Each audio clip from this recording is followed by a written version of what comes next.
A number that resonates with me is 20. Not only is it my current age, it is a year older than 19, the year my grandfather, John Robert Starr, affectionately known as Jack Starr, lied about his age so he could join the Canadian military. Jack was a man who put his duty as a husband, a father, and a soldier above all. Since I was young, I always had a certain level of admiration for him, due to all the stories that I've heard that have been passed down. But I didn't know who he was as a person. Fortunately, he died when I was 8 years old due to his battle with Alzheimer's. When his letters home from Italy resurfaced, this was my entry point. This is my grandfather Jack Starr's story.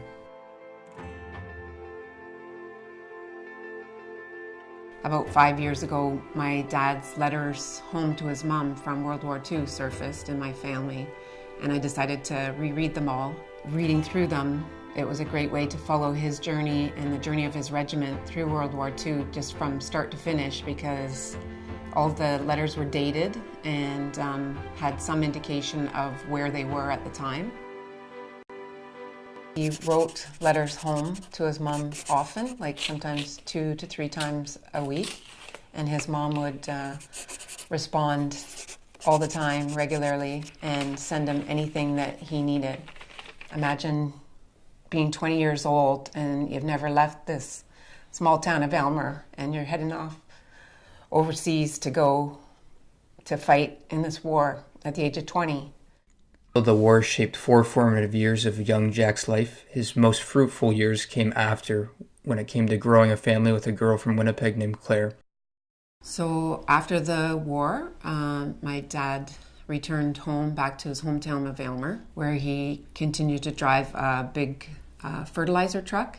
So he was actually going to a dance / Christmas party that was put on by the bank in town. And it was the bank where my mom worked. So my mom was there too. And he saw her there that night, but he never talked to her. So his buddy actually went with my mom's sister they were dating at the time. So he asked his buddy to set him and my mom up on a date. We went to a movie and we had a few blocks to walk to get there, and it turned out to be a rainy day. My hair, which was all done up nicely when I first went in, ended up being a mess. I thought that would be the end of the dates, but we persisted. Making up for lost time, Jack and Claire had 9 children, 6 girls and 3 boys, in that order, who have since spawned 17 grandchildren. I'm number 6 out of a family of 9 kids. So if you can imagine, it was pretty chaotic, but at the same time, always a happy time. My dad was a great family man, and he would always refer to me as his little girl. And he would put me on his lap and say, "Look, that's my baby girl."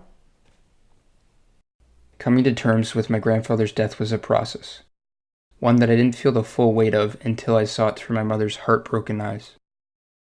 Words I would use to describe my dad would definitely be hardworking, devoted family man. Definitely had a stubborn side, a very determined side to him, but that was part of what made him who he was. The traditions are still being carried on by family. Myself and my siblings, the Sunday dinners are integral part, and Boxing Day tradition we still do to this day. Every Boxing Day, get together and family, friends, and just celebrate. So that's awesome. We left a loving family, knowing how to serve each other and support each other. That was